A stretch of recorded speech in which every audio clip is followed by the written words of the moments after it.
It's a milestone 7th review. I've done some reviews of some pretty bad music lately, so I thought I'd come back to film.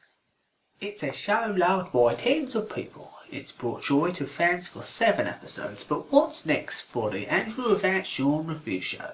Are there plans in place to continue the show, or is this the end of the road for the show that's provided background noise for a handful of people?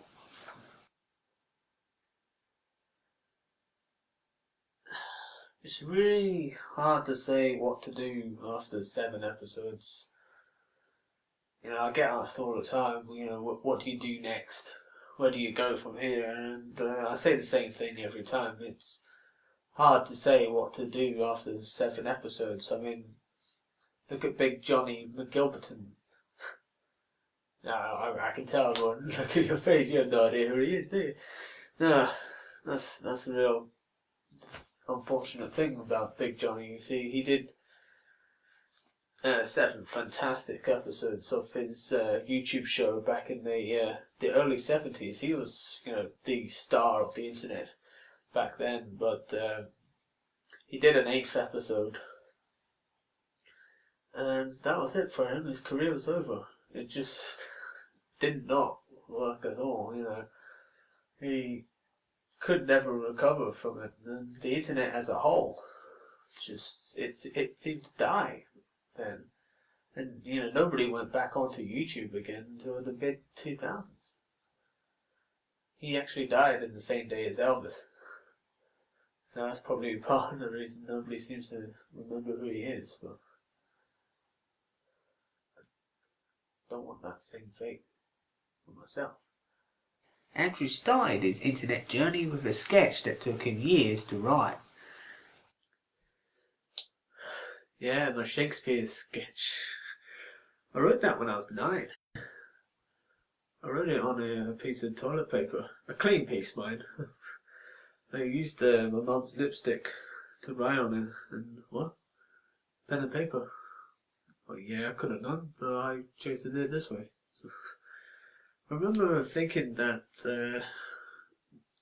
William Shakespeare as an Australian, that was just hilarious to me. That was the funniest idea in the world.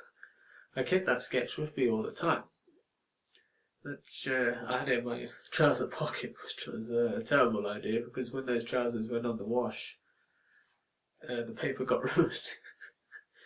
It was unzipped. There wasn't, a zip on the pocket either, so pieces of paper went everywhere. Everything on that wash got covered in paper. Yeah, Mum wasn't best pleased about that, but what can you do? He would spend many years rewriting and rewriting the sketch until finally he thought he had it right. Then all he needed was a cast. I couldn't pay anyone any money to be in the sketch. So what I had to do was find an actor that was willing to do it for belly rubs. I found that man, and the rest of the cast would be me and this hobo that I bumped into earlier in that day. Hello and welcome to the show. Today's guest is William Shakespeare. William, welcome to the show. G'day. Nice to be here. So, you are the world's most famous wordsmith. Indeed I am, fella. But not many people know that you are a famous Australian banker. Shocking, eh? There's many strings to my bow. There's surfing, pie eating, bar fighting, koala hunting, name but a few. But your main love, of course, was writing plays. No, mate. That's what I'm famous for. My main love's always been biking. I love biking as much as Steve Irwin loves crocodiles. This would lead to Andrew's first paid job on the internet. I wasn't paid. Andrew and long-time person who knew him a bit, Sean, provided a number of video game themed review shows. We didn't even dream of doing 8 episodes. Hell, we didn't even do 7. We enjoyed what we did, but we were way over our head. We were too young to be able to cope with the demands of making a review show on the internet. That was just too much for us back then. What fans of the show may not know is that there are some missing episodes that never saw the light of day. The Mario Kart episode and the Street Fighter episode. Mario Kart episode, I don't know why that wasn't finished. No, I don't know. The Street Fighter episode, though, that was a difficult one. That was a hard experience. We wanted to compare the Mega Drive version and the SNES version of Street Fighter 2. But we tried to do too much too soon with that one. We wanted to compare the Mega Drive and the SNES versions of the game. It would have had split screen, and that's an idea of just how complicated that episode was going to be. It was too difficult for us at the time. There's just one other incomplete episode Andrew hasn't talked about until now. Yeah. The Streets of Rage episode. That's the reason we don't talk anymore. That's the reason for the restraining order. He had to move to a different county because of this episode. Do you have footage? You're going to show footage? Oh, okay. This is the first time Andrew has watched the footage of that horrific day. We can only show some parts of it, as most of it is considered too graphic. Welcome to another episode. Today we're looking at Streets of Rage 2.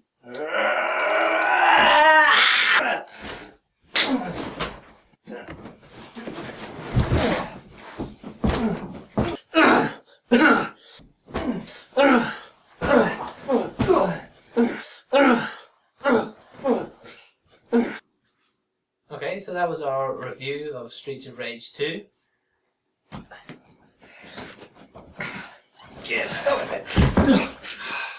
Anyway, so in conclusion, we give this game 10 out of 10, highly recommended. Why? Shut up. That was a horrible day. That was the most traumatic moment of my life.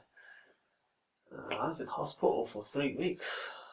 I never thought I'd be able to see again. It's a miracle that I am as handsome as I am now. I mean, I am a very attractive man. A real piece of hunky beef. Despite the beating that I took that day. Does he think he will ever speak to Sean again? Sean can eat my shit. A reunion doesn't seem likely right now, but what about his solo show? What's next for that? It's hard to say what's next for the Andrew Without Sean review show, but one thing's that's for sure. Actually, no, that's it.